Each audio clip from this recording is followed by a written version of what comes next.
ರೇಣುಕಾ ಕೊಲೆ ಕೇಸ್ನ ಮತ್ತಷ್ಟು ಸ್ಫೋಟಕ ವಿಚಾರಗಳು ಕೂಡ ಬಯಲಾಗ್ತಾ ಇದೆ.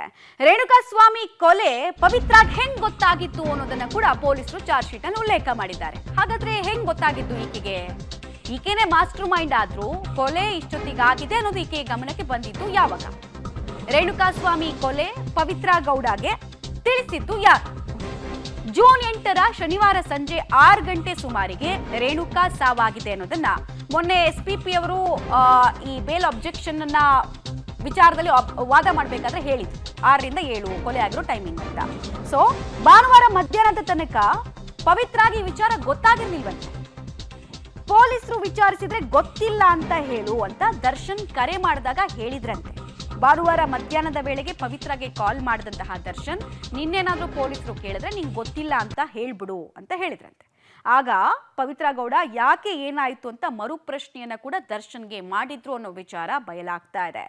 ಏನೂ ಆಗಿಲ್ಲ, ಹೇಳದಷ್ಟು ಮಾಡುವಂತ ದರ್ಶನ್ ಕರೆಯನ್ನ ಕಟ್ ಮಾಡಿದ್ರ ಬಗ್ಗೆ ಕೂಡ ಮಾಹಿತಿ ಲಭ್ಯ ಆಗ್ತಾ ಇದೆ.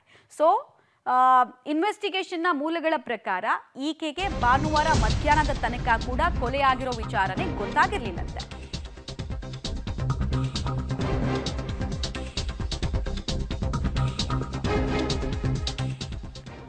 ದರ್ಶನ್ ಕರೆ ಕಟ್ ಮಾಡಿದ ನಂತರ ಆತಂಕಕ್ಕೆ ಪವಿತ್ರ ಗೌಡ ಒಳಗಾಗಿರ್ತಾಳೆ. ಸ್ವಲ್ಪ ಹೊತ್ತಿನ ಬಳಿಕ ಭಯದಿಂದ ಪವನ್ಗೆ ಪವಿತ್ರ ಗೌಡ ಕರೆ ಮಾಡ್ತಾಳೆ.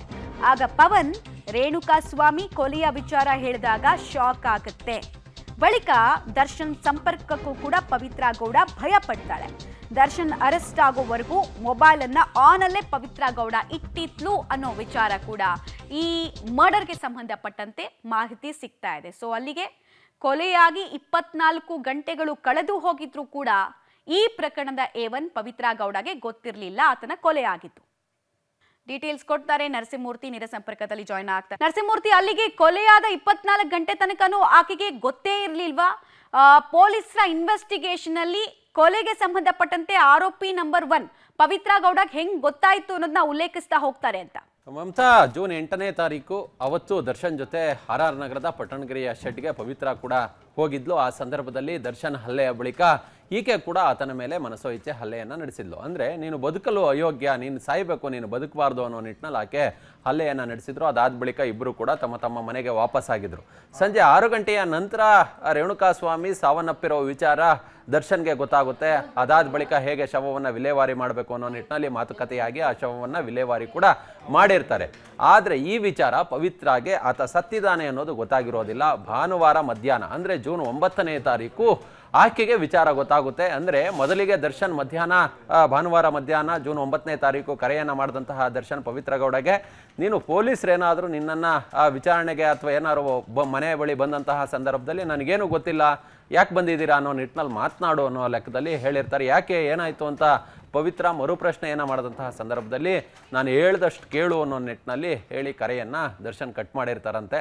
ಅದಾದ ಬಳಿಕ ಯಾಕೆ ಈಗ ಮಾತನಾಡ್ತಿದ್ದಾರೆ ಅಂತೇಳಿ ಈಕೆ ಪವನ್ ಬಳಿ ವಿಚಾರವನ್ನು ಮಾಡಿದಂತಹ ಸಂದರ್ಭದಲ್ಲಿ ಪವನ್ ಇಲ್ಲ, ರೇಣುಕಾ ಸ್ವಾಮಿ ಸತ್ತೋಗಿದ್ದಾನೆ ಅನ್ನೋ ನಿಟ್ಟಿನಲ್ಲಿ ವಿಚಾರವನ್ನು ಹೇಳ್ತಾನೆ.